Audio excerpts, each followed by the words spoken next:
Hello नमस्कार सबैजनालाई। आजको मेरो यात्रा चाहिँ आनसानमा रहेको झरनासम्मको हुनेछ साइकलमा बिहानको टाइममा। र यो झरना चाहिँ आनसान योगबाट चाहिँ 7 किलोमिटर जति छ।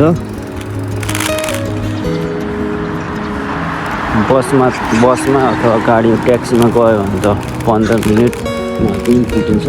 साइकलमा चाहिँ अलिक टाइम लाग्छ। अहिले चाहिँ म सनबुयकमा आइपुगेछु। म त सनबुयकमा आइपुगेँ। अहिले चाहिँ खोलामा झरे साइकलको बाटोमा।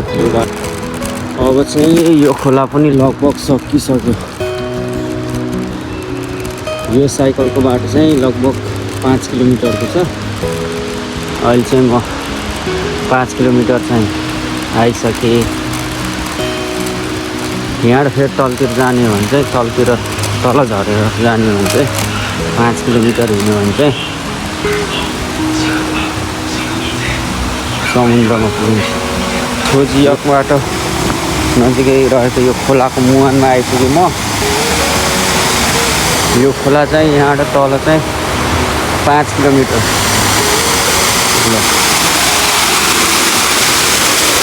खोलाको मुहानमा आइपुग्यो। यो झरना चाहिँ होइन म आएको खास चाहिँ अझ अर्को। अब चाहिँ म जङ्गलको बाटो 3 किलोमिटर छ। यो बाटो 3 किलोमिटर। यो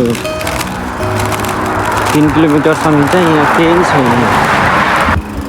फाइनल्ली जङ्गलको बाटो सकिएपछि म चाहिँ यो कृषि क्षेत्रतिर छिरेँ। अब यहाँबाट चाहिँ 4 किलोमिटर देखाएको छ। अहिले चाहिँ म बिच बाटोमा यो के खुवाउनु पनि थाहा भएन। पाटको बाटो। अब चाहिँ झर्ना आउनलाई मात्र 1 किलोमिटर बाँकी छ। जताततै हरियाली भइसकेको छ। अहिले त झर्नामा आइपुग्यो।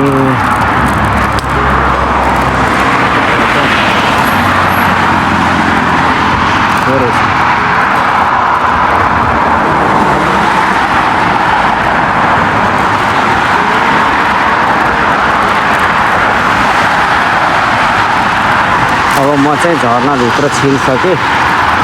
यो चाहिँ झर्नाको पार्किङ गर्ने ठाउँ हो। यहाँलाई चाहिँ लगभग अब झर्ना आइसक्यो।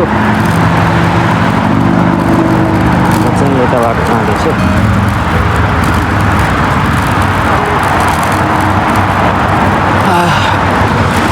हामीले आयो अहिले चाहिँ। अब चाहिँ आयो पार्क नजिकै आयो। साइकलमा आज झर्ना आइपुग्यो। आज चाहिँ यहाँ चाहिँ ड्राई पिकनिक जस्तो गर्ने ठाउँ पनि छ। यहाँबाट माथिसम्म छ।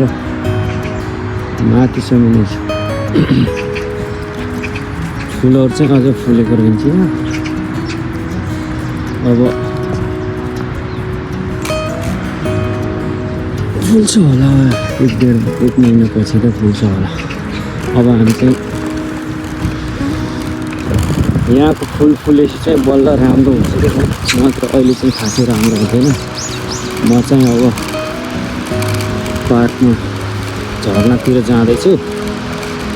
झर्ना चाहिँ फाइनल्ली आइसक्यो। म यता चाहिँ फुल फुलिसकेको छ।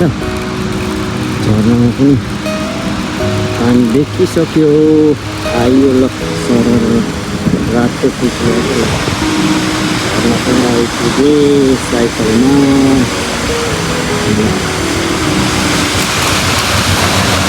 झर्ना पनि आइपुग्यो।